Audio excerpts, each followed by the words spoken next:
This was soon accompanied by dreams that seemed interminable, and were so vague that I could never recollect their scenery and persons, or any one connected portion of their action. But they left an awful impression, and a sense of exhaustion, as if I had passed through a long period of great mental exertion and danger. After all these dreams there remained on waking a remembrance of having been in a place very nearly dark, and of having spoken to people whom I could not see, and especially of one clear voice, of a female's, very deep, that spoke as if at a distance, slowly, and producing always the same sensation of indescribable solemnity and fear. Sometimes there came a sensation as if a hand was drawn softly along my cheek and neck. Sometimes it was as if warm lips kissed me, and longer, and more lovingly as they reached my throat, but there the caress fixed itself. My heart beat faster, my breathing rose and fell rapidly and full drawn. A sobbing that rose into a sense of strangulation supervened and turned into a dreadful convulsion in which my senses left me, and I became unconscious. It was now 3 weeks since the commencement of this unaccountable state. My sufferings had, during the last week, told upon my appearance. I had grown pale. My eyes were dilated and darkened underneath, and the languor which I had long felt began to display itself in my countenance.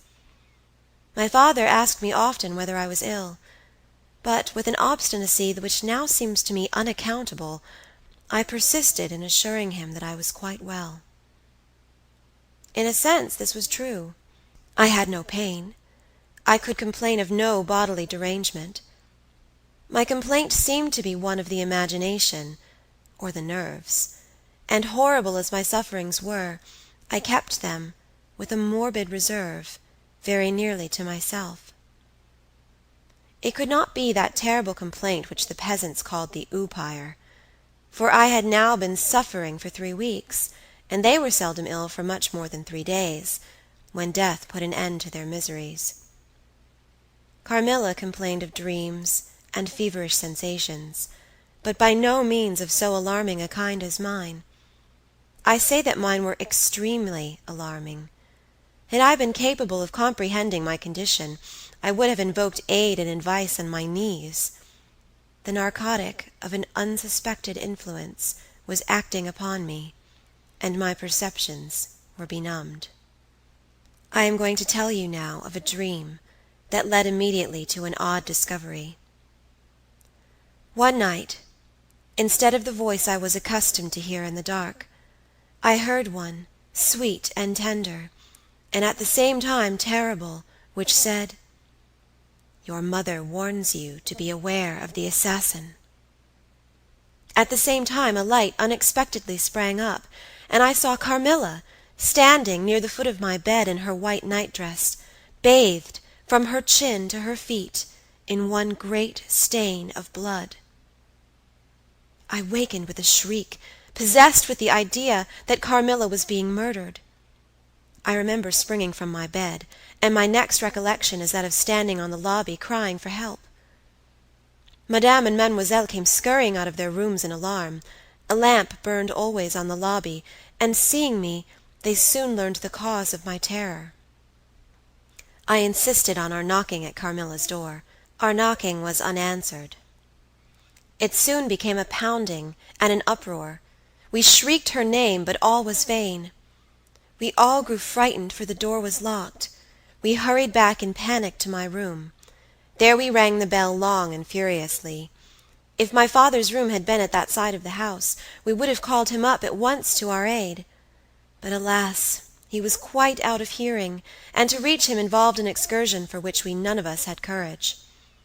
Servants, however, soon came running up the stairs. I had got on my dressing-gown and slippers meanwhile, and my companions were already similarly furnished.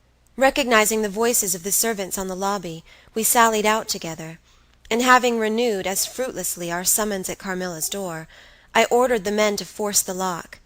They did so, and we stood, holding our lights aloft in the doorway, and so stared into the room.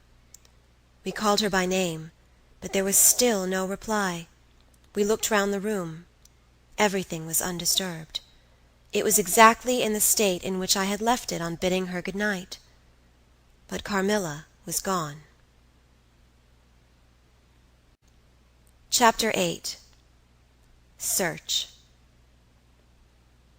At sight of the room, perfectly undisturbed except for our violent entrance, we began to cool a little, and soon recovered our senses sufficiently to dismiss the men. It had struck Mademoiselle that possibly Carmilla had been wakened by the uproar at her door, and in her first panic had jumped from her bed, and hid herself in a press, or behind a curtain, from which she could not, of course, emerge until the major domo and his myrmidons had withdrawn. We now recommenced our search, and began to call her name again. It was all to no purpose. Our perplexity and agitation increased. We examined the windows, but they were secured. I implored of Carmilla, if she had concealed herself, to play this cruel trick no longer, to come out and to end our anxieties. It was all useless. I was by this time convinced that she was not in the room, nor in the dressing-room, the door of which was still locked on this side. She could not have passed it. I was utterly puzzled. Had Carmilla discovered one of those secret passages which the old housekeeper said were known to exist in the Schloss, although the tradition of their exact situation had been lost? A little time would, no doubt, explain all.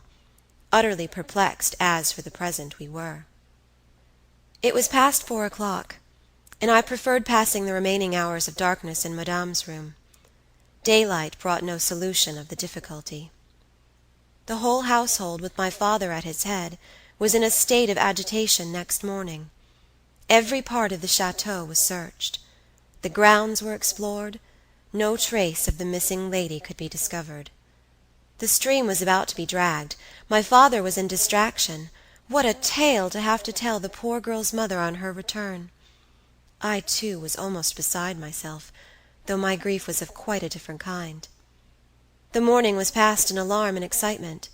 It was now 1:00, and still no tidings. I ran up to Carmilla's room, and found her standing at her dressing-table. I was astounded. I could not believe my eyes. She beckoned to me with her pretty finger in silence. Her face expressed extreme fear. I ran to her in an ecstasy of joy. I kissed and embraced her again and again. I ran to the bell and rang it vehemently to bring others to the spot who might at once relieve my father's anxiety.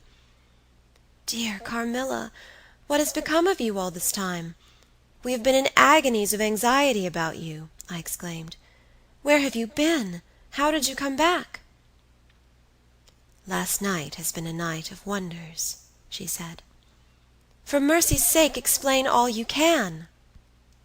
"It was past 2 last night," she said, "when I went to sleep as usual in my bed, with my doors locked, that of the dressing-room and that opening upon the gallery. My sleep was uninterrupted, and, so far as I know, dreamless. But I woke just now on the sofa in the dressing-room there, and I found the door between the rooms open, and the other door forced. How could all this have happened without my being wakened?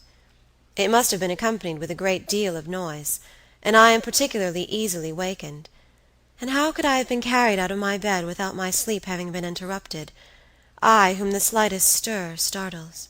By this time Madame, Mademoiselle, my father, and a number of the servants were in the room. Carmilla was of course overwhelmed with inquiries, congratulations, and welcomes. She had but one story to tell, and seemed the least able of all the party to suggest any way of accounting for what had happened. My father took a turn up and down the room, thinking. I saw Carmilla's eye follow him for a moment, with a sly, dark glance. When my father had sent the servants away, Mademoiselle having gone in search of a little bottle of valerian and sal volatile, and there being no one now in the room with Carmilla, except my father, Madame, and myself, he came to her thoughtfully, took her hand very kindly, and led her to the sofa and sat down beside her. "Will you forgive me, my dear, if I risk a conjecture and ask a question?" "Who can have better right?" she said. "Ask what you please, and I will tell you everything. But my story is simply one of bewilderment and darkness. I know absolutely nothing. Put any question you please, but you know, of course, the limitations Mamma has placed me under." "Perfectly, my dear child. I need not approach the topics on which she desires our silence. Now, the marvel of last night consists in your having been removed from your bed in your room, without being wakened, and this removal having occurred apparently while the windows were still secured, and the 2 doors locked upon the inside. I will tell you my theory, and ask you a question." Carmilla was leaning on her hand dejectedly. Madame and I were listening breathlessly. Now my question is this. Have you ever been suspected of walking in your sleep? "Never. Since I was very young, indeed." "But you did walk in your sleep when you were young?" "Yes, I know I did. I have been told so often by my old nurse." My father smiled and nodded. "Well, what has happened is this. You got up in your sleep, unlocked the door, not leaving the key, as usual, in the lock, but taking it out and locking it on the outside. You again took the key out, and carried it away with you to some one of the 25 rooms on this floor, or perhaps upstairs or downstairs. There are so many rooms and closets, so much heavy furniture, and such accumulations of lumber that it would require a week to search this old house thoroughly. Do you see now what I mean?" "I do, but not all," she answered. "And how, papa, do you account for her finding herself on the sofa in the dressing-room, which we had searched so carefully?" "She came there after you had searched it, still in her sleep, and at last awoke spontaneously, and was as much surprised to find herself where she was as anyone else.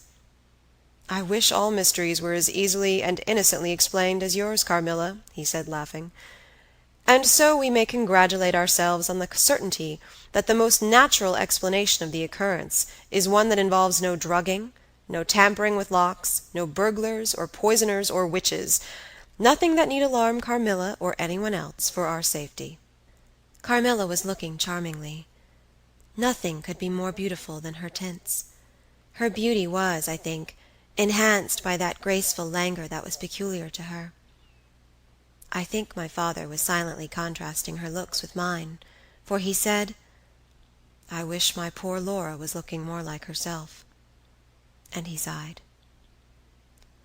So our alarms were happily ended, and Carmilla restored to her friends. Chapter 9. The Doctor. As Carmilla would not hear of an attendant sleeping in her room, my father arranged that a servant should sleep outside her door, so that she would not attempt to make another such excursion without being arrested at her own door. That night passed quietly, and next morning early the doctor, whom my father had sent for without telling me a word about it, arrived to see me. Madame accompanied me to the library, and there the grave little doctor, with white hair and spectacles, whom I mentioned before, was waiting to receive me. I told him my story, and as I proceeded he grew graver and graver. We were standing, he and I, in the recess of one of the windows, facing one another. When my statement was over, he leaned with his shoulders against the wall, and with his eyes fixed on me earnestly, with an interest in which was a dash of horror. After a minute's reflection, he asked Madame if he could see my father. He was sent for accordingly, and as he entered, smiling, he said, "I dare say, doctor, you are going to tell me that I am an old fool for having brought you here. I hope I am." But his smile faded into shadow as the doctor, with a very grave face, beckoned to him. He and the doctor talked for some time in the same recess where I had just conferred with the physician. It seemed an earnest and argumentative conversation. The room is very large, and I and Madame stood together, burning with curiosity, at the farther end. Not a word could we hear, however, for they spoke in a very low tone, and the deep recess of the window quite concealed the doctor from view, and very nearly my father, whose foot, arm, and shoulder only we could see, and the voices were, I suppose, all the less audible for the sort of closet which the thick wall and window formed. After a time my father's face looked into the room. It was pale, thoughtful, and, I fancied, agitated. "Laura, dear, come here for a moment. Madame, we shan't trouble you, the doctor says, at present." Accordingly I approached, for the first time a little alarmed, for although I felt very weak, I did not feel ill, and strength, one always fancies, is a thing that may be picked up when we please. My father held out his hand to me as I drew near, but he was looking at the doctor, and he said, "It certainly is very odd. I don't understand it quite. Laura, come here, dear. Now attend to Dr. Spielsberg, and recollect yourself. You mentioned a sensation like that of 2 needles piercing the skin, somewhere about your neck, on the night when you first experienced your horrible dream. Is there still any soreness?" "None at all," I answered. "Can you indicate with your finger about the point at which you think this occurred?" "Very little below my throat. Here," I answered. I wore a morning dress which covered the place I pointed to. "Now you can satisfy yourself," said the doctor. "You won't mind your papa's lowering your dress a very little. It is necessary, to detect a symptom of the complaint under which you have been suffering." I acquiesced. It was only an inch or 2 below the edge of my collar. "God bless me! So it is!" exclaimed my father, growing pale. "You see it now with your own eyes," said the doctor, with a gloomy triumph. "What is it?" I exclaimed, beginning to be frightened. "Nothing, my dear young lady, but a small blue spot, about the size of the tip of your little finger. And now," he continued, turning to papa, "the question is, what is best to be done?" "Is there any danger?" I urged, in great trepidation. "I trust not, my dear," answered the doctor. "I don't see why you should not recover. I don't see why you should not immediately begin to get better. That is the point at which the sense of strangulation begins." "Yes," I answered. "And recollect as well as you can, the same point was a kind of center of that thrill which you described just now, like the current of a cold stream running against you." "It may have been. I think it was." "Aye, you see," he added, turning to my father. "Shall I say a word to Madame?" "Certainly," said my father. He called Madame to him, and said, "I find my young friend here far from well. It won't be of any great consequence, I hope, but it will be necessary that some steps be taken, which I will explain by and by. But in the meantime, Madame, you will be so good as to not let Miss Laura be alone for one moment. That is the only direction I need give for the present. It is indispensable." "We may rely upon your kindness, Madame, I know," added my father. Madame satisfied him eagerly. "And you, dear Laura, I know you will observe the doctor's direction." "I shall have to ask your opinion upon another patient, whose symptoms slightly resemble those of my daughter, that have just been detailed to you, very much milder in degree, but I believe quite of the same sort. She is a young lady, our guest, but as you say you will be passing this way again this evening, you can't do better than take your supper here, and you can then see her. She does not come down till the afternoon." "I thank you," said the doctor. "I shall be with you, then, at about 7 this evening." And then they repeated their directions to me and Madame, and with this parting charge my father left us, and walked out with the doctor, and I saw them pacing together up and down between the road and the moat, on the grassy platform in front of the castle, evidently absorbed in earnest conversation. The doctor did not return. I saw him mount his horse there, take his leave, and ride away eastward through the forest. Nearly at the same time I saw the man arrive from Dranfield with the letters, and dismount and hand the bag to my father. In the meantime, Madame and I were both busy, lost in conjecture as to the reasons of the singular and earnest direction which the doctor and my father had concurred in imposing. Madame, as she afterwards told me, was afraid the doctor apprehended a sudden seizure, and that without prompt assistance I might either lose my life in a fit, or at least be seriously hurt.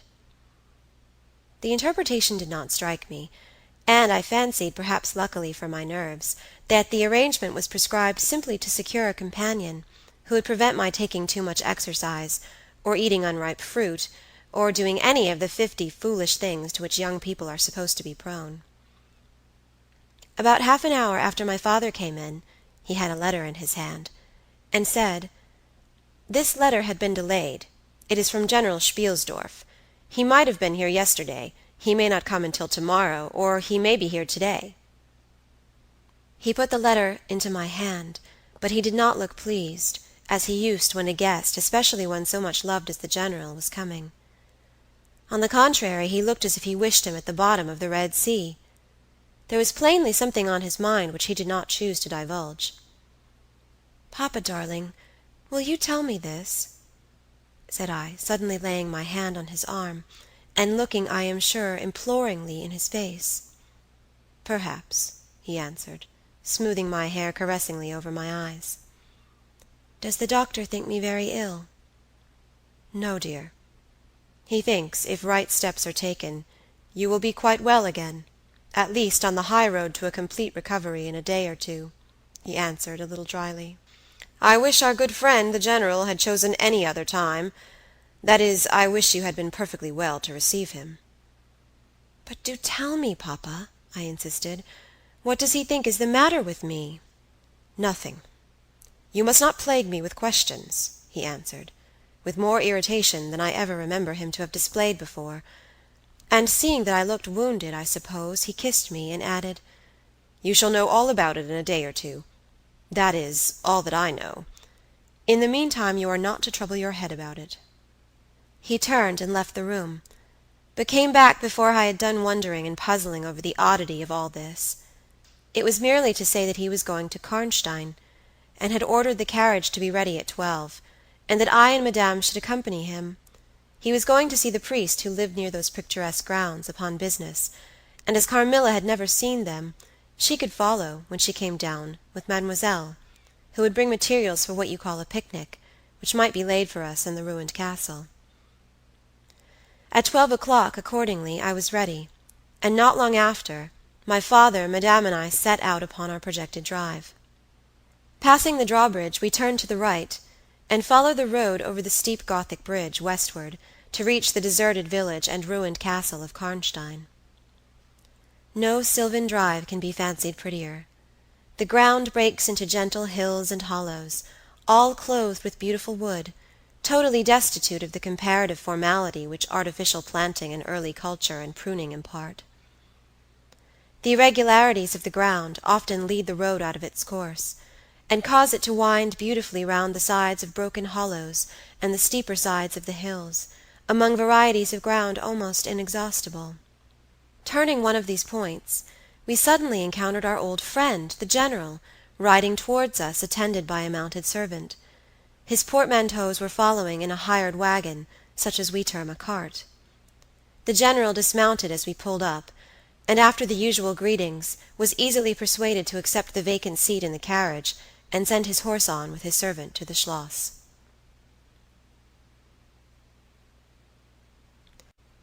Chapter 10. Bereaved. It was about 10 months since we had last seen him, but that time had sufficed to make an alteration of years in his appearance. He had grown thinner. Something of gloom and anxiety had taken the place of that cordial serenity which used to characterize his features. His dark blue eyes, always penetrating, now gleamed with a sterner light from under his shaggy gray eyebrows. It was not such a change as grief alone usually induces, and angrier passions seemed to have had their share in bringing it about. We had not long resumed our drive, when the General began to talk, with his usual soldierly directness, of the bereavement, as he termed it, which he had sustained in the death of his beloved niece and ward. And he then broke out in a tone of intense bitterness and fury, inveighing against the hellish arts to which she had fallen a victim, and expressing, with more exasperation than piety, his wonder that heaven should tolerate so monstrous an indulgence of the lusts and malignity of hell. My father, who saw at once that something very extraordinary had befallen, asked him, if not too painful to him, to detail the circumstances which he thought justified the strong terms in which he expressed himself. "I should tell you with all pleasure," said the General, "but you would not believe me." "Why should I not?" he asked. "Because," he answered testily, "you believe in nothing but what consists with your own prejudices and illusions. I remember when I was like you, but I have learned better." "Try me," said my father. "I am not such a dogmatist as you suppose. Besides which, I very well know that you generally require proof for what you believe, and am therefore very strongly predisposed to respect your conclusions." "You are right in supposing that I have not been led lightly into a belief in the marvelous, for what I have experienced is marvelous. And I have been forced by extraordinary evidence to credit that which ran counter, diametrically, to all my theories. I have been made the dupe of a preternatural conspiracy." Notwithstanding his professions of confidence in the General's penetration, I saw my father at this point glance at the General, with, as I thought, a marked suspicion of his sanity. The General did not see it, luckily. He was looking gloomily and curiously into the glades and vistas of the woods that were opening before us. "You are going to the ruins of Karnstein," he said. "Yes, it is a lucky coincidence. Do you know I was going to ask you to bring me there to inspect them? I have a special object in exploring. There is a ruined chapel, ain't there, with a great many tombs of that extinct family?" "So there are. Highly interesting," said my father. "I hope you are thinking of claiming the title and estates?" My father said this gaily, but the General did not recollect the laugh, or even the smile which courtesy exacts for a friend's joke. On the contrary, he looked grave and even fierce, ruminating on a matter that stirred his anger and horror. "Something very different," he said gruffly. "I mean to unearth some of those fine people. I hope, by God's blessing, to accomplish a pious sacrilege here, which will relieve our earth of certain monsters, and enable honest people to sleep in their beds without being assailed by murderers. I have strange things to tell you, my dear friend, such as I myself would have scouted as incredible a few months since." My father looked at him again, but this time not with a glance of suspicion, with an eye rather of keen intelligence and alarm. "The house of Karnstein," he said, "has been long extinct. 100 years at least. My dear wife was maternally descended from the Karnsteins. But the name and title have long ceased to exist. The castle is a ruin. The very village is deserted. It is 50 years since the smoke of a chimney was seen there. Not a roof left." "Quite true.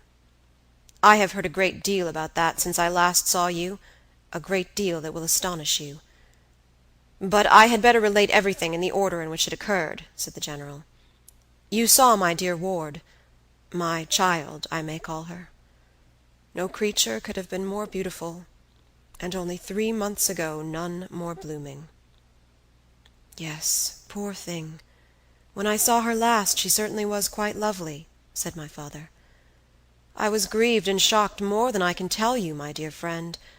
I knew what a blow it was to you."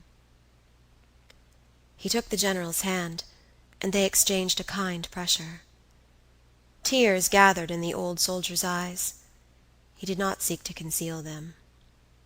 He said, "We have been very old friends. I knew you would feel for me, childless as I am. She had become an object of very near interest to me, and repaid my care by an affection that cheered my home and made my life happy. That is all gone. The years that remain to me on earth may not be very long, but by God's mercy I hope to accomplish a service to mankind before I die, and to subserve the vengeance of heaven upon the fiends who have murdered my poor child in the spring of her hopes and beauty." "You said just now that you intended relating everything as it occurred," said my father. "Pray do. I assure you that it is not mere curiosity that prompts me." By this time we had reached the point at which the Drunstall road, by which the General had come, diverges from the road which we were traveling to Karnstein. "How far is it to the ruins?" inquired the General, looking anxiously forward. "About half a league," answered my father. "Pray let us hear the story you were so good as to promise." Chapter 11. The Story. "With all my heart," said the General, with an effort; and after a short pause in which to arrange his subject, he commenced one of the strangest narratives I ever heard. "My dear child was looking forward with great pleasure to the visit you had been so good as to arrange for her to your charming daughter." Here he made me a gallant but melancholy bow. "In the meantime, we had an invitation to my old friend the Count Carlsfeld, whose schloss is about 6 leagues to the other side of Karnstein. It was to attend the series of fetes which, you remember, were given by him in honor of his illustrious visitor, the Grand Duke Charles." "Yes, and very splendid, I believe, they were," said my father. "Princely. But then his hospitalities are quite regal. He has Aladdin's lamp. The night from which my sorrow dates was devoted to a magnificent masquerade. The grounds were thrown open, the trees hung with colored lamps. There was such a display of fireworks as Paris itself had never witnessed. And such music. Music, you know, is my weakness. Such ravishing music. The finest instrumental band, perhaps, in the world, and the finest singers who could be collected from all the great operas in Europe. As you wandered through these fantastically illuminated grounds, the moon-lighted chateau throwing a rosy light from its long rows of windows, you would suddenly hear these ravishing voices stealing from the silence of some grove, or rising from boats upon the lake. I felt myself, as I looked and listened, carried back into the romance and poetry of my early youth. When the fireworks were ended, and the ball beginning, we returned to the noble suite of rooms that were thrown open to the dancers. A masked ball, you know, is a beautiful sight, but so brilliant a spectacle of the kind I never saw before. It was a very aristocratic assembly. I was myself almost the only nobody present. My dear child was looking quite beautiful. She wore no mask. Her excitement and delight added an unspeakable charm to her features, always lovely. I remarked a young lady, dressed magnificently, but wearing a mask, who appeared to me to be observing my ward with extraordinary interest. I had seen her, earlier in the evening, in the great hall, and again for a few minutes walking near us, on the terrace under the castle windows, similarly employed. A lady, also masked, richly and gravely dressed, and with a stately air like a person of rank, accompanied her as a chaperon. Had the young lady not worn a mask, I could, of course, have been much more certain upon the question whether she was really watching my poor darling. I am now well assured that she was. We were now in one of the salons. My poor dear child had been dancing, and was resting a little in one of the chairs near the door. I was standing near. The 2 ladies I have mentioned had approached, and the younger took the chair next my ward, while her companion stood by me, and for a little time addressed herself, in low tone, to her charge. Availing herself of the privilege of her mask, she turned to me, and, in the tone of an old friend, and calling me by name, opened a conversation with me, which piqued my curiosity a good deal. She referred to many scenes where she had met me, at court and at distinguished houses. She alluded to little incidents which I had long ceased to think of, but which, I found, had only lain in abeyance in my memory, for they instantly started into life at her touch. I became more and more curious to ascertain who she was every moment. She parried my attempts to discover very adroitly and pleasantly. The knowledge she showed of many passages in my life seemed to me all but unaccountable, and she appeared to take a not unnatural pleasure in foiling my curiosity, and in seeing me flounder in my eager perplexity from one conjecture to another. In the meantime, the young lady, whom her mother called by the odd name of Millarca, when she once or twice addressed her, had, with the same ease and grace, got into conversation with my ward. She introduced herself by saying that her mother was a very old acquaintance of mine. She spoke of the agreeable audacity which a mask rendered practicable. She talked like a friend. She admired her dress, and insinuated very prettily her admiration of her beauty. She amused her with laughing criticisms upon the people who crowded the ballroom, and laughed at my poor child's fun. She was very witty and lively when she pleased, and after a time they had grown very good friends, and the young stranger lowered her mask, displaying a remarkably beautiful face. I had never seen it before, neither had my dear child. But though it was new to us, the features were so engaging, as well as lovely, that it was impossible not to feel the attraction powerfully. My poor girl did so. I never saw anyone more taken with another at first sight, unless, indeed, it was the stranger herself, who seemed quite to have lost her heart to her. In the meantime, availing myself of the license of a masquerade, I put not a few questions to the elder lady. "You have puzzled me utterly," I said, laughing. "Is that not enough? Won't you now consent to stand on equal terms, and do me the kindness to remove your mask?" "Can any request be more unreasonable?" she replied. "Ask a lady to yield an advantage. Besides, how do you know you should recognize me? Years make changes."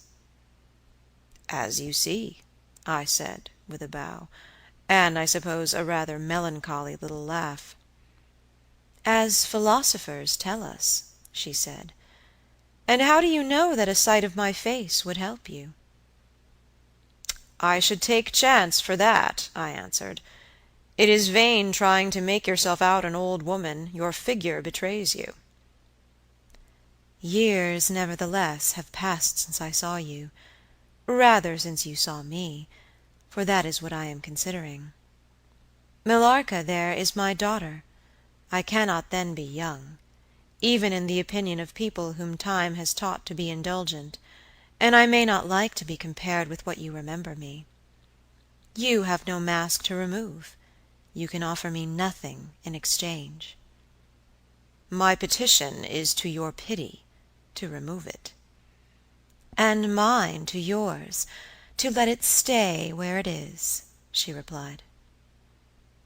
"Well, then, at least you will tell me whether you are French or German.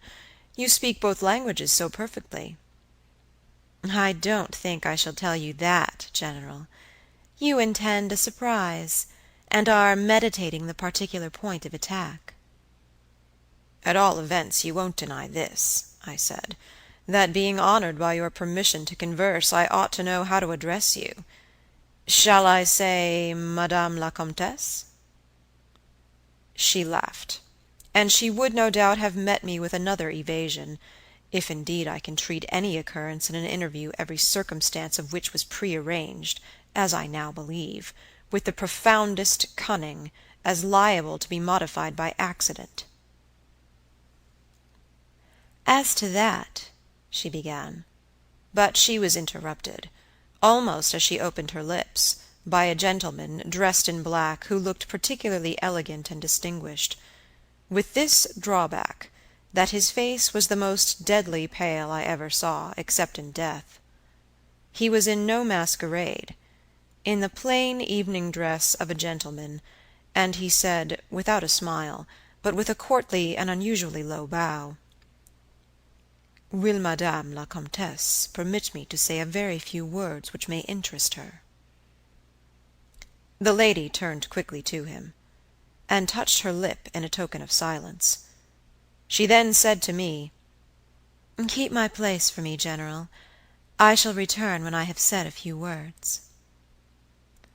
And with this injunction, playfully given, she walked a little aside with the gentleman in black, and talked for some minutes, apparently very earnestly. They then walked away slowly together in the crowd, and I lost them for some minutes. I spent the interval in cudgelling my brains for a conjecture as to the identity of the lady who seemed to remember me so kindly, and I was thinking of turning about and joining in the conversation between my pretty ward and the Countess's daughter, and trying whether, by the time she returned, I might not have a surprise in store for her by having her name, title, chateau, and estates at my fingers' ends.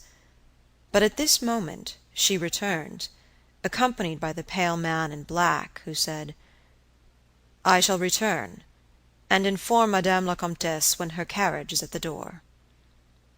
He withdrew with a bow. Chapter 12. A Petition. "Then we are to lose Madame la Comtesse, but I hope for only a few hours," I said, with a low bow. "It may be that only, or it may be a few weeks. It was very unlucky his speaking to me just now as he did. Do you now know me?"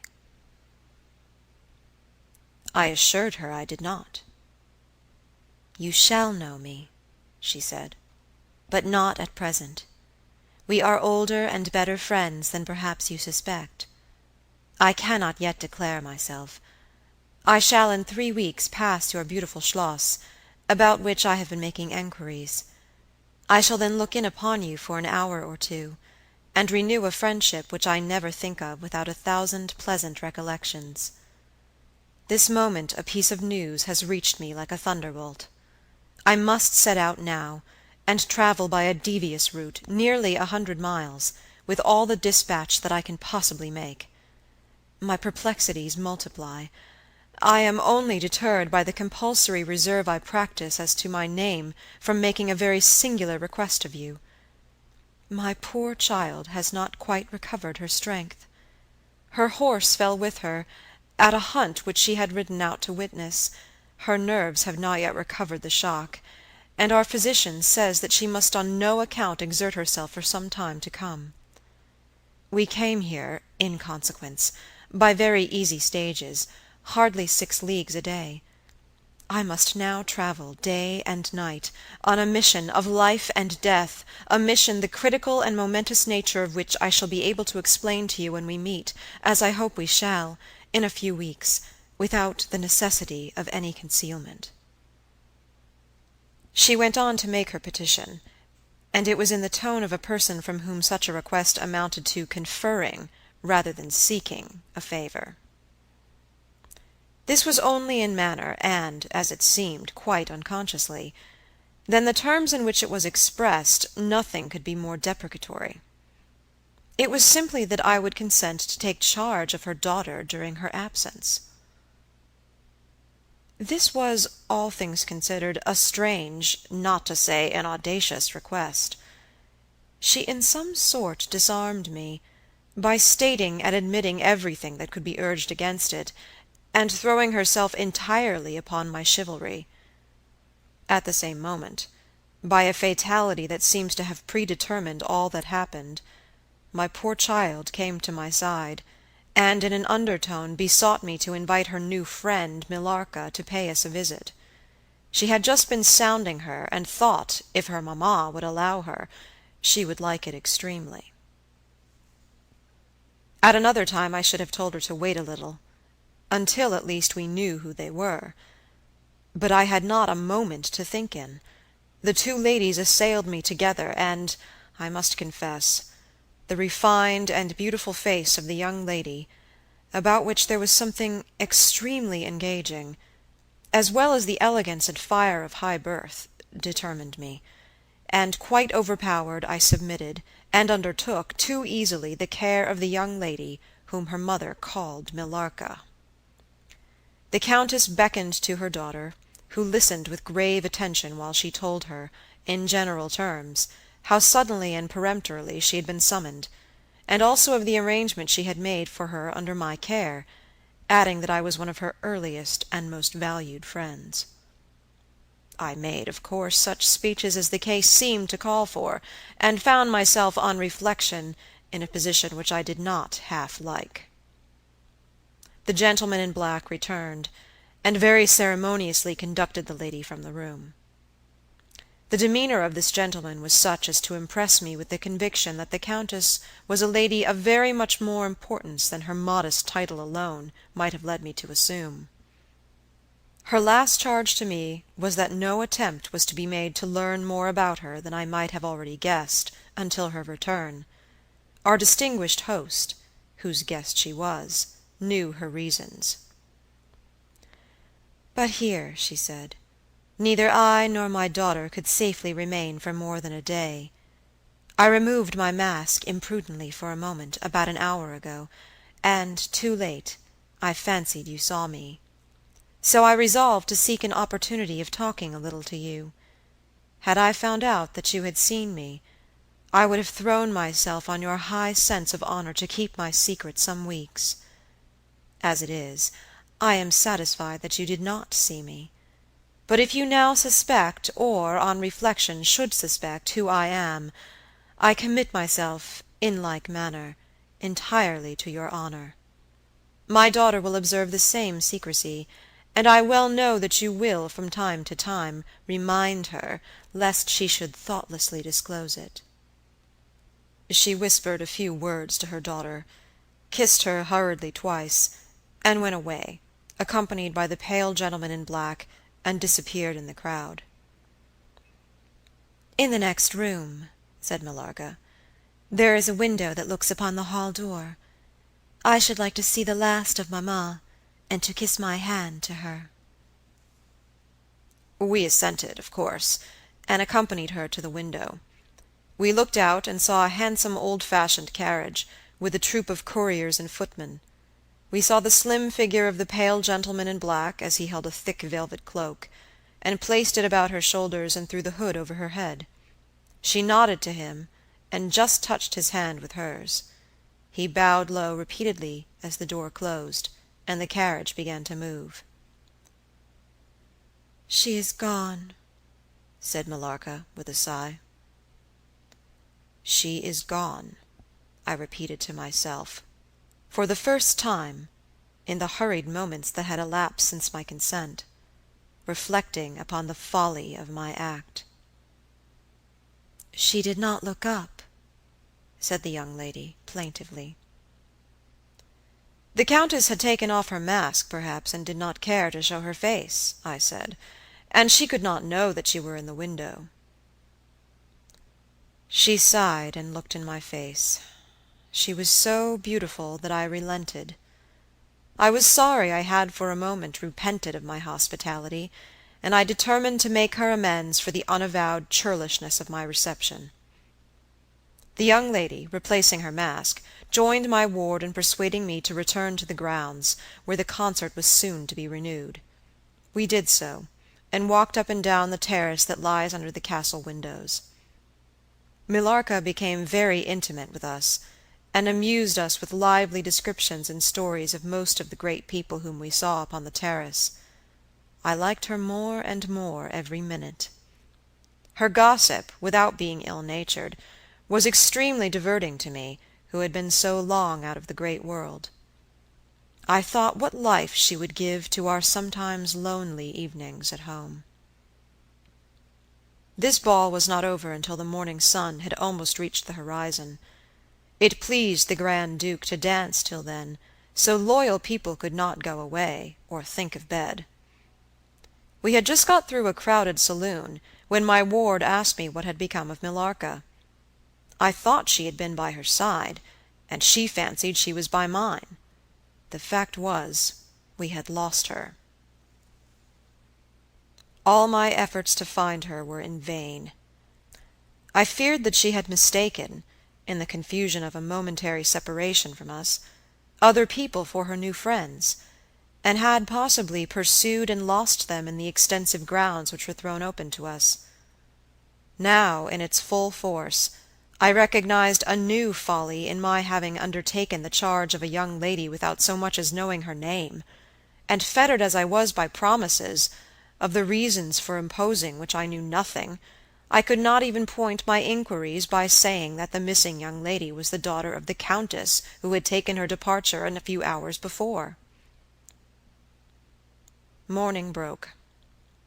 It was clear daylight before I gave up my search.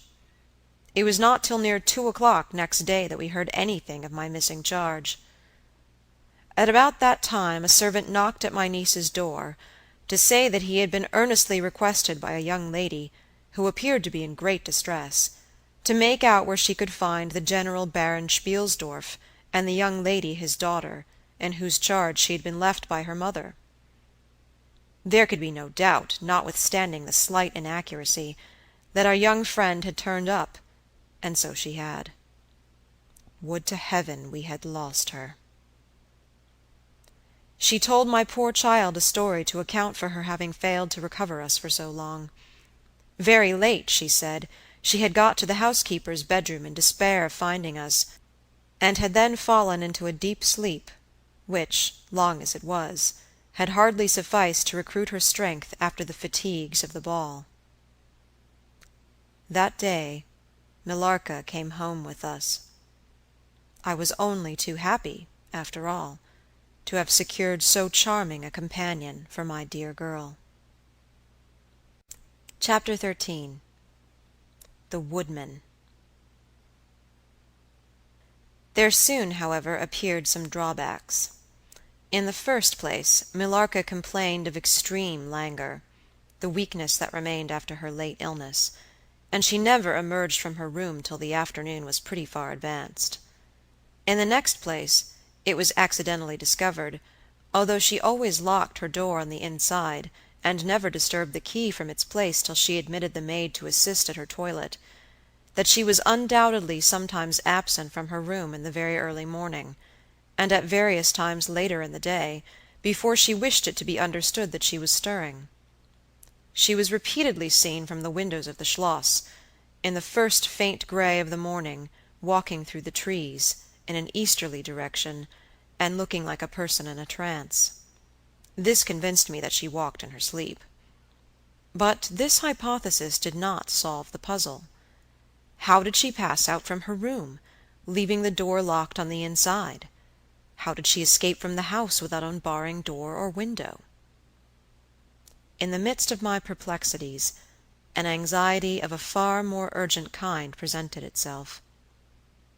My dear child began to lose her looks and health, and that in a manner so mysterious and even horrible that I became thoroughly frightened. She was at first visited by appalling dreams, then, as she fancied, by a spectre, sometimes resembling Millarca, sometimes in the shape of a beast, indistinctly seen walking round the foot of her bed from side to side. Lastly came sensations. One, not unpleasant, but very peculiar, she said, resembled the flow of an icy stream against her breast.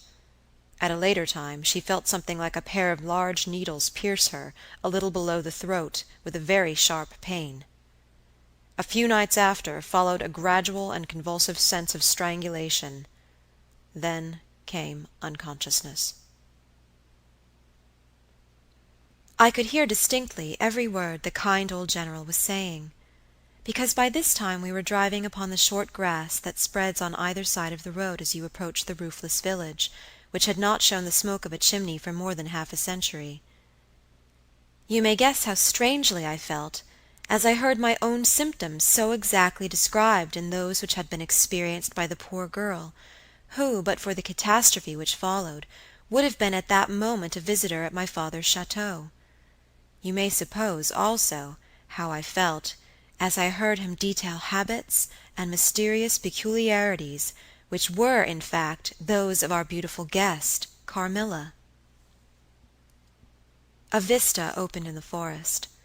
We were on a sudden under the chimneys and gables of the ruined village, and the towers and battlements of the dismantled castle, round which gigantic trees are grouped, overhung us from a slight eminence.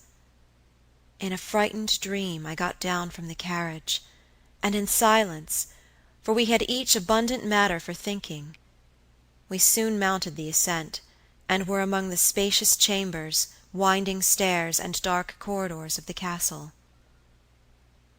"And this was once the palatial residence of the Karnsteins," said the old general at length, as from a great window he looked out across the village, and saw the wide undulating expanse of forest. "It was a bad family, and here its blood-stained annals were written," he continued. "It is hard that they should, after death, continue to plague the human race with their atrocious lusts. That is the chapel of the Karnsteins, down there." He pointed down to the grey walls of the Gothic building partly visible through the foliage, a little way down the steep. "And I hear the axe of a woodman," he added, "busy among the trees that surround it. He possibly may give us the information of which I am in search, and point out the grave of Mircalla, Countess of Karnstein.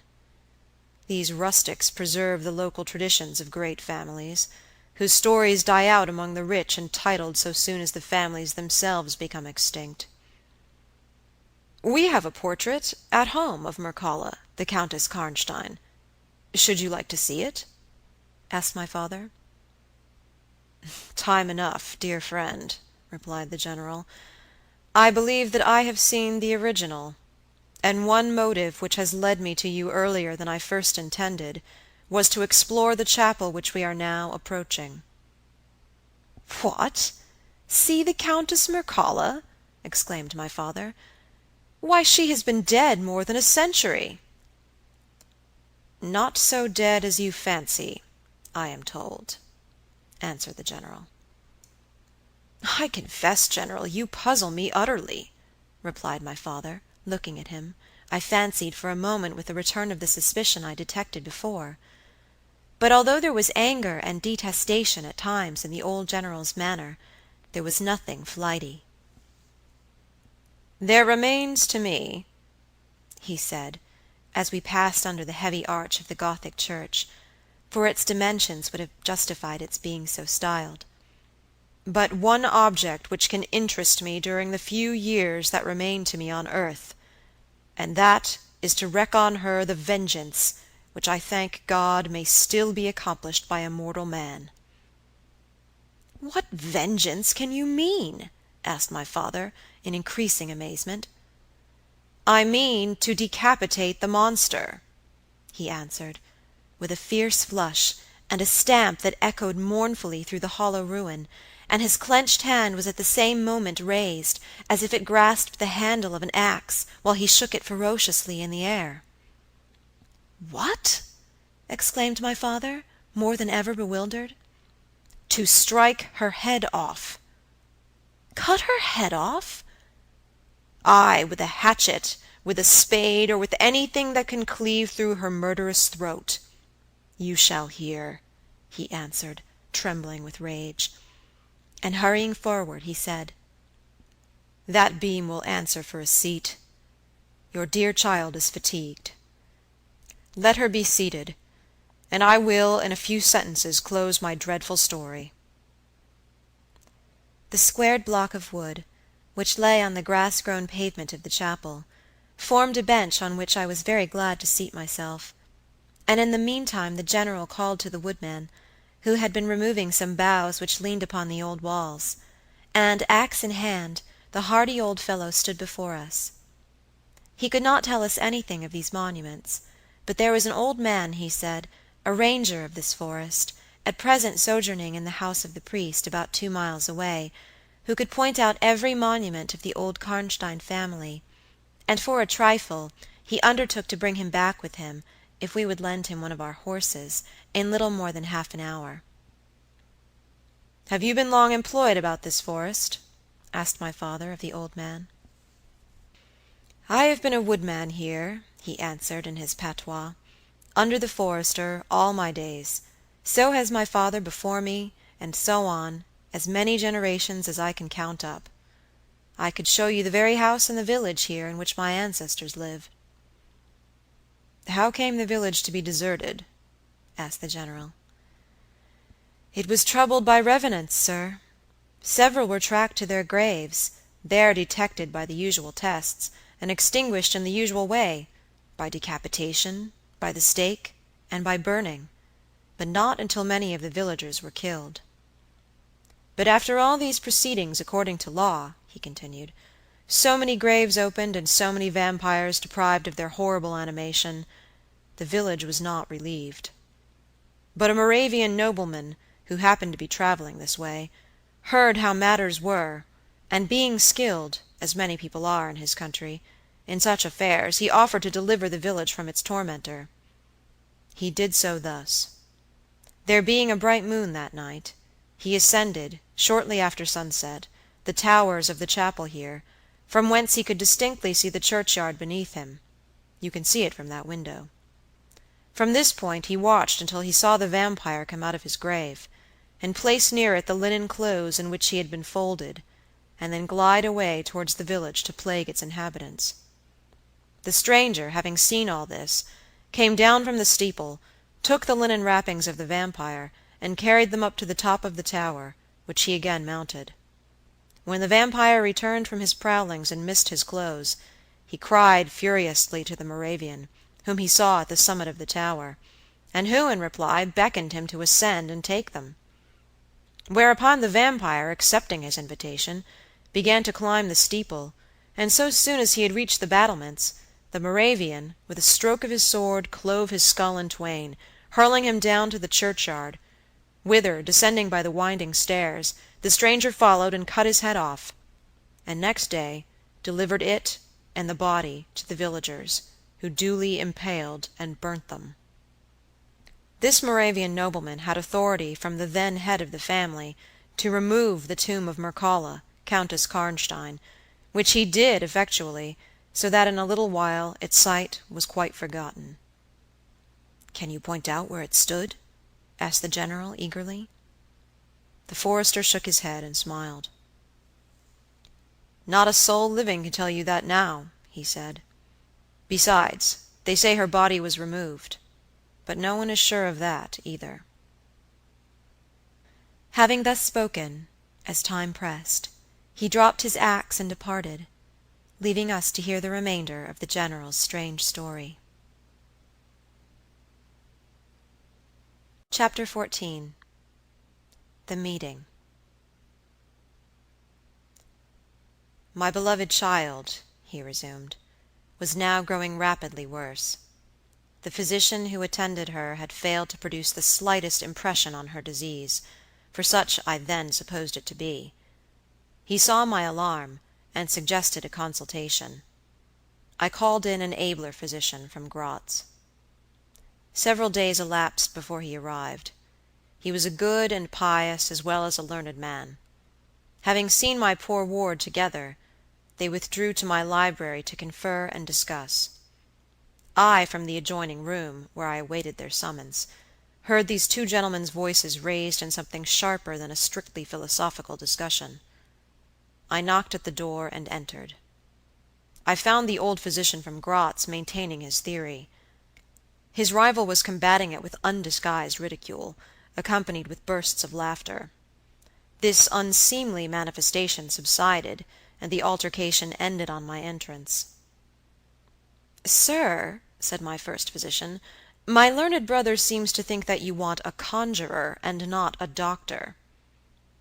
"Pardon me," said the old physician from Gratz, looking displeased. "I shall state my own view of the case in my own way another time. I grieve, Monsieur le General, that by my skill and science I can be of no use. Before I go, I shall do myself the honor to suggest something to you."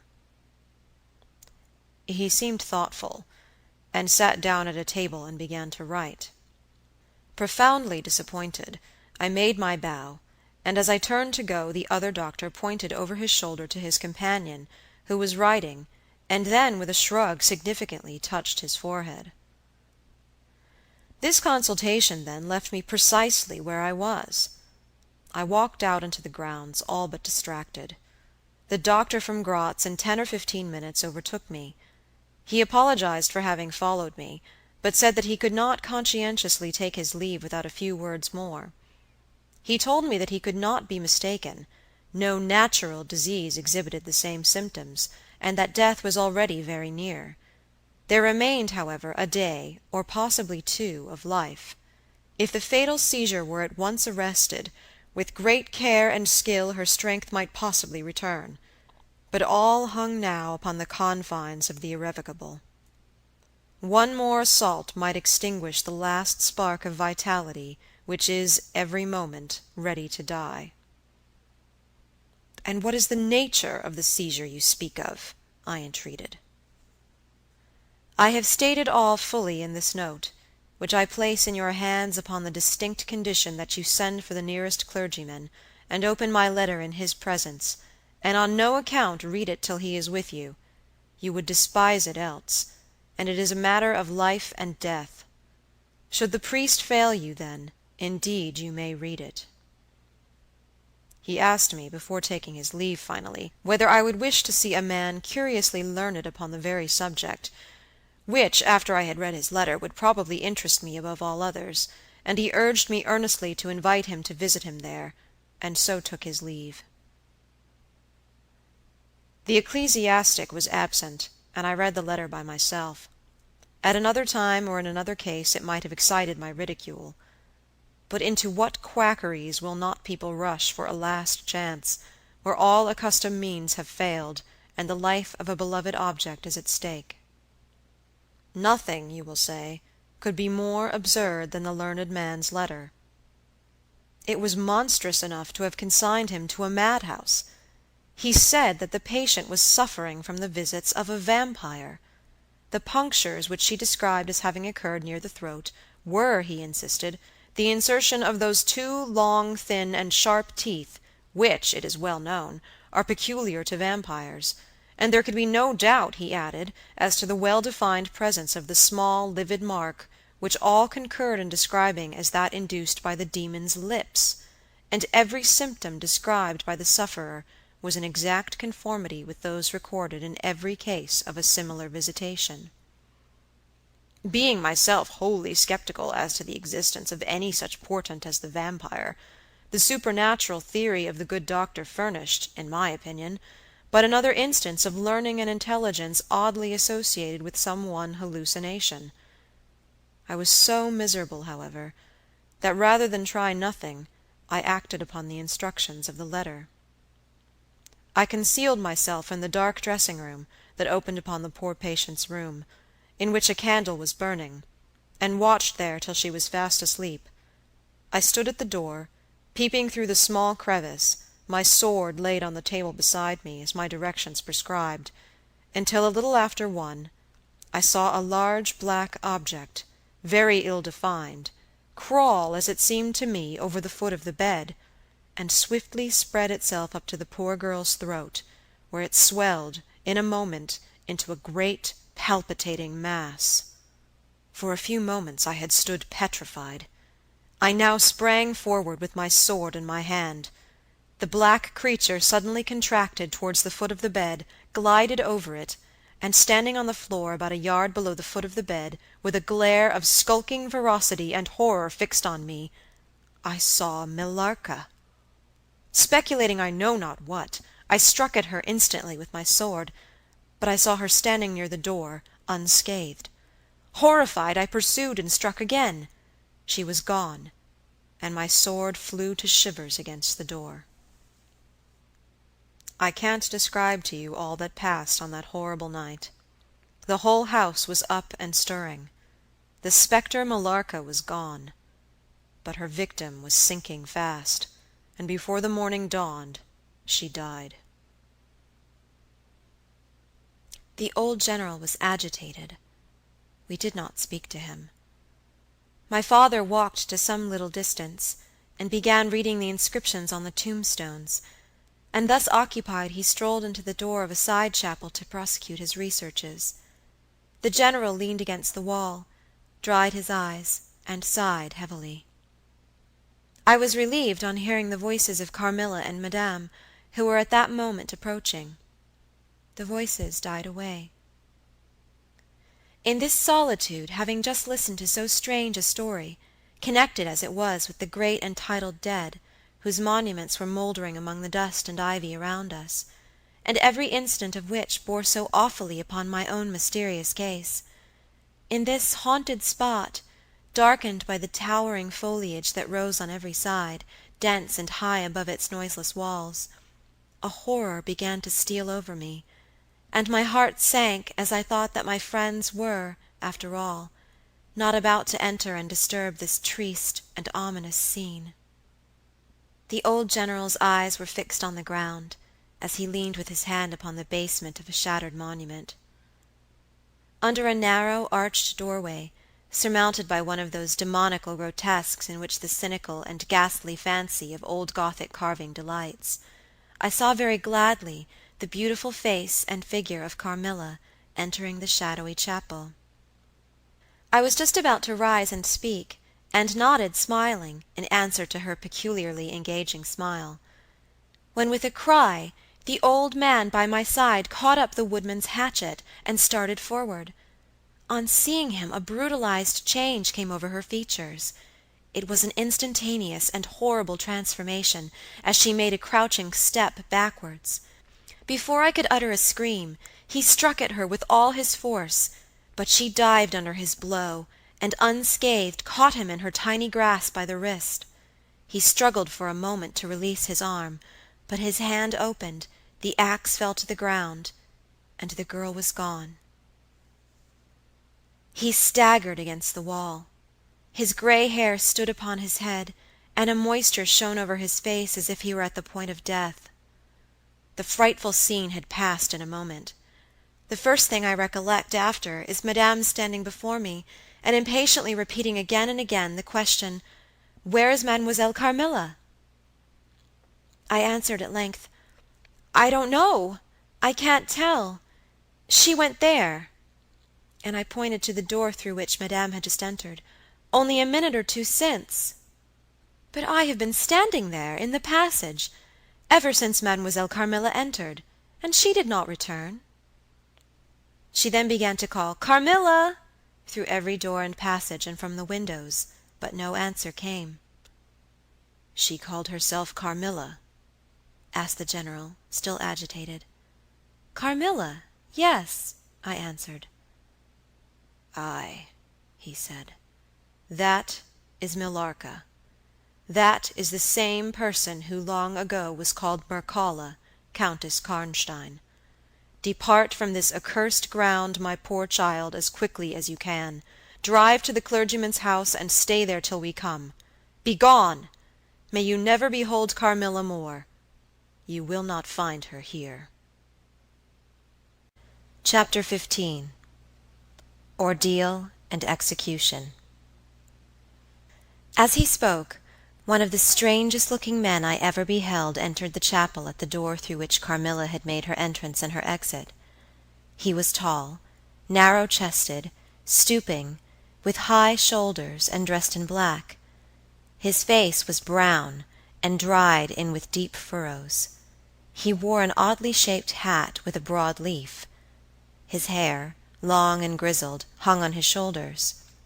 He wore a pair of gold spectacles, and walked slowly, with an odd, shambling gait, with his face sometimes turned up to the sky, and sometimes bowed down towards the ground, seemed to wear a perpetual smile. His long, thin arms were swinging, and his lank hands, in old black gloves, ever so much too wide for them, waving and gesticulating in utter abstraction. "The very man!" exclaimed the General, advancing with manifest delight. "My dear Baron, how happy I am to see you! I had no hope of meeting you so soon."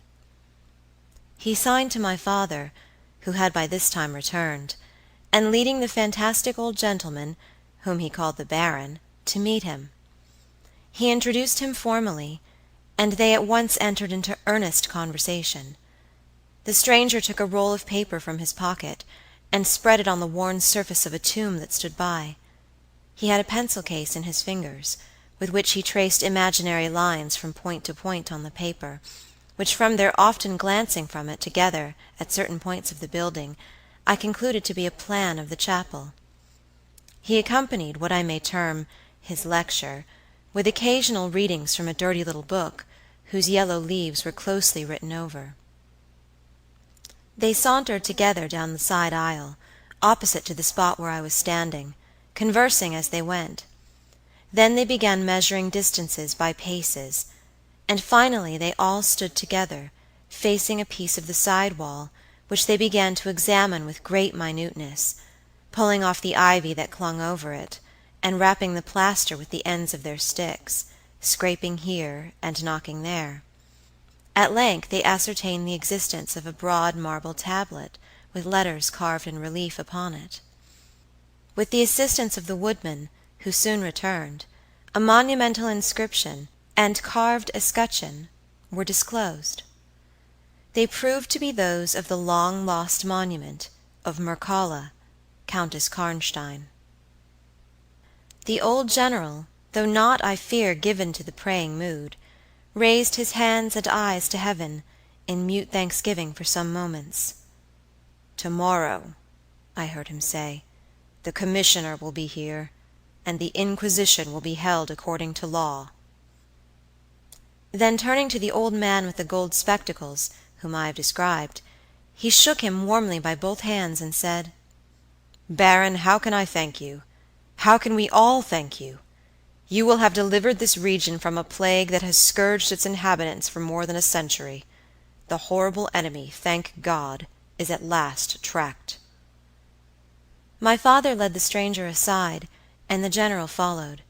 I know that he had led them out of hearing, that he might relate my case, and I saw them glance often quickly at me as the discussion proceeded. My father came to me, kissed me again and again, and leading me from the chapel, said, "It is time to return, but before we go home, we must add to our party the good priest, who lives but a little way from this, and persuade him to accompany us to the Schloss." In this quest we were successful, and I was glad, being unspeakably fatigued when we reached home. But my satisfaction was changed to dismay on discovering that there were no tidings of Carmilla. Of the scene that had occurred in the ruined chapel, no explanation was offered to me, and it was clear that it was a secret which my father for the present determined to keep from me. The sinister absence of Carmilla made the remembrance of the scene more horrible to me. The arrangements for the night were singular. 2 servants and Madame were to sit up in my room that night, and the ecclesiastic with my father kept watch in the adjoining dressing-room. The priest had performed certain solemn rites that night, the purport of which I did not understand any more than I comprehended the reason of this extraordinary precaution taken for my safety during sleep. I saw all clearly a few days later. The disappearance of Carmilla was followed by the discontinuance of my nightly sufferings. You have heard, no doubt, of the appalling superstition that prevails in Upper and Lower Styria, in Moravia, Silesia, in Turkish Serbia, in Poland, even in Russia, the superstition, so we must call it, of the vampire.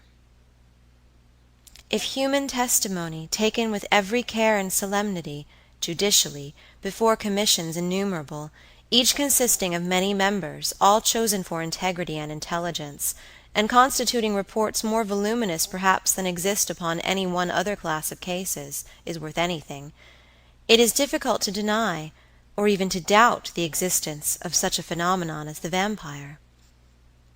For my part, I have heard no theory by which to explain what I myself have witnessed and experienced, other than that supplied by the ancient and well-attested belief of the country. The next day the formal proceedings took place in the chapel of Karnstein. The grave of the Countess Mircalla was opened, and the general and my father recognized each his perfidious and beautiful guest, in the face now disclosed to view. The features, though 150 years had passed since her funeral, were tinted with the warmth of life. Her eyes were open. No cadaverous smell exhaled from the coffin. The 2 medical men, one officially present, the other on the part of the promoter of the inquiry, attested the marvelous fact that there was a faint but appreciable respiration and a corresponding action of the heart.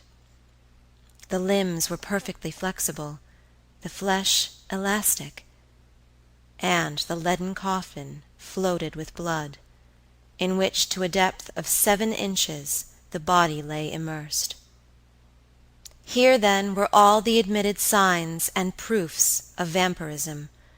The body, therefore, in accordance with the ancient practice, was raised, and a sharp stake driven through the heart of the vampire, who uttered a piercing shriek at the moment, in all respects such as might escape from a living person in the last agony. Then the head was struck off, and a torrent of blood flowed from the severed neck. The body and head was next placed on a pile of wood, and reduced to ashes, which were thrown upon the river and borne away, and that territory has never since been plagued by the visits of a vampire.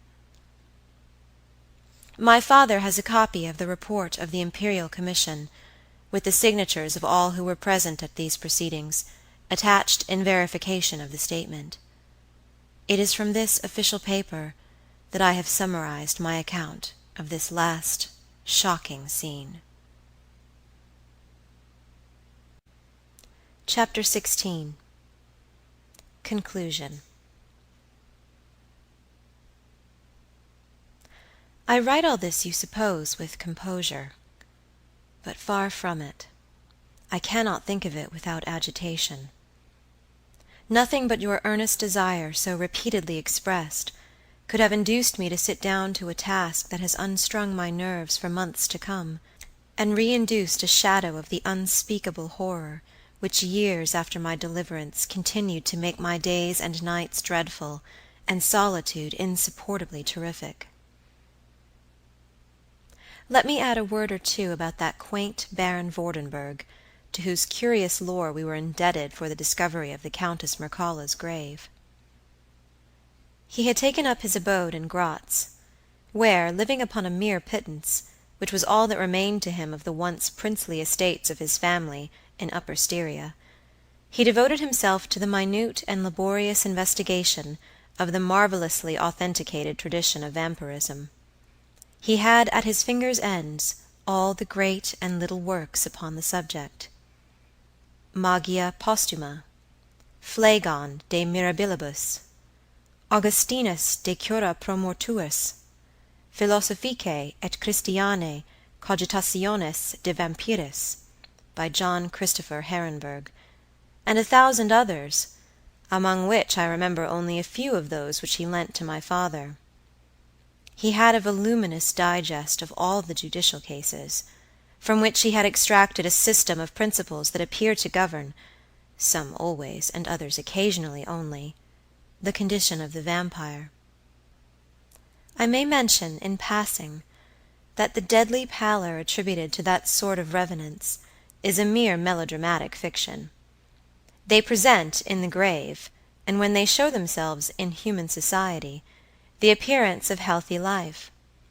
When disclosed to light in their coffins, they exhibit all the symptoms that are enumerated as those which proved the vampire life of the long-dead Countess Karnstein. How they escape from their graves, and return to them for certain hours every day, without displacing the clay or leaving any trace of disturbance in the state of the coffin or the cerements, has always been admitted to be utterly inexplicable. The amphibious existence of the vampire is sustained by daily renewed slumber in the grave. Its horrible lust for living blood supplies the vigor of its waking existence. The vampire is prone to be fascinated with an engrossing vehemence, resembling the passion of love, by particular persons. In pursuit of these, it will exercise inexhaustible patience and stratagem, for access to a particular object may be obstructed in 100 ways. It will never desist until it has satiated its passion, and drained the very life of its coveted victim. But it will, in these cases, husband and protract its murderous enjoyment with the refinement of an epicure, and heighten it by the gradual approaches of an artful courtship. In these cases, it seems to yearn for something like sympathy and consent. In ordinary ones it goes direct to its object, overpowers with violence, and strangles and exhausts, often at a single feast. The vampire is, apparently, subject in certain situations to special conditions. In the particular instance of which I have given you a relation, Mircalla seemed to be limited to a name which, if not her real one, should at least reproduce, without the omission or addition of a single letter, those, as we say anagrammatically, which compose it. Carmilla did this. So did Millarca. My father related to the Baron Vordenburg, who remained with us for 2 or 3 weeks after the expulsion of Carmilla, the story about the Moravian nobleman and the vampire at Karnstein churchyard, and then he asked the Baron how he had discovered the exact position of the long-concealed tomb of the Countess Mircalla. The Baron's grotesque features puckered up into a mysterious smile. He looked down, still smiling on his worn spectacle case, and fumbled with it. Then, looking up, he said, "I have many journals, and other papers, written by that remarkable man. The most curious among them is one treating of the visit of which you speak, to Karnstein. The tradition, of course, discolors and distorts a little. He might have been termed a Moravian nobleman, for he had changed his abode to that territory, and was, besides, a noble. But he was, in truth, a native of Upper Styria. It is enough to say that in very early youth he had been a passionate and favored lover of the beautiful Mircalla, Countess Karnstein. Her early death plunged him into inconsolable grief. It is the nature of vampires to increase and multiply, but according to an ascertained and ghostly law. Assume at starting a territory perfectly free from that pest. How does it begin, and how does it multiply itself? I will tell you. A person, more or less wicked, puts an end to himself. A suicide, under certain circumstances, becomes a vampire. That spectre visits living people in their slumbers. They die, and, almost invariably, in the grave develop into vampires. This happened in the case of the beautiful Mircalla, who was haunted by one of those demons. My ancestor, Vordenburg, whose title I still bear, soon discovered this, and in the course of the studies to which he devoted himself, learned a great deal more. Among other things, he concluded that suspicion of vampirism would probably fall, sooner or later, upon the dead countess, who in life had been his idol. He conceived a horror, be she what she might, of her remains being profaned by the outrage of a posthumous execution.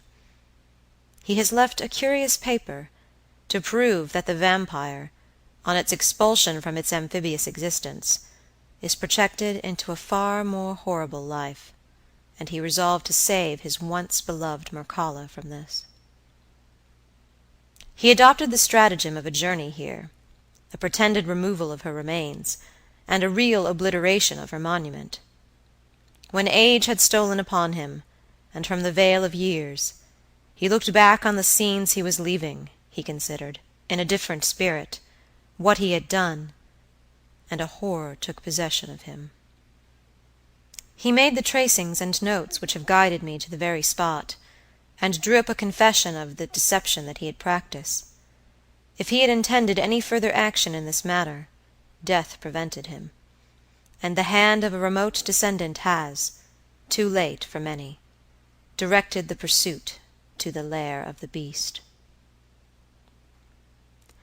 We talked a little more, and among other things he said was this: one sign of the vampire is the power of the hand. The slender hand of Mircalla closed like a vice of steel on the general's wrist when he raised the hatchet to strike. But its power is not confined to its grasp. It leaves a numbness in the limb it seizes, which is slowly, if ever, recovered from. The following spring my father took me on a tour through Italy. We remained away for more than a year. It was long before the terror of recent events subsided, and to this hour the image of Carmilla returns to memory with ambiguous alternations. Sometimes the playful, languid, beautiful girl, sometimes the writhing fiend I saw in the ruined church. and often from a reverie I have started, fancying I heard the light step of Carmilla at the drawing-room door. End of Carmilla, by J. Sheridan Le Fanu.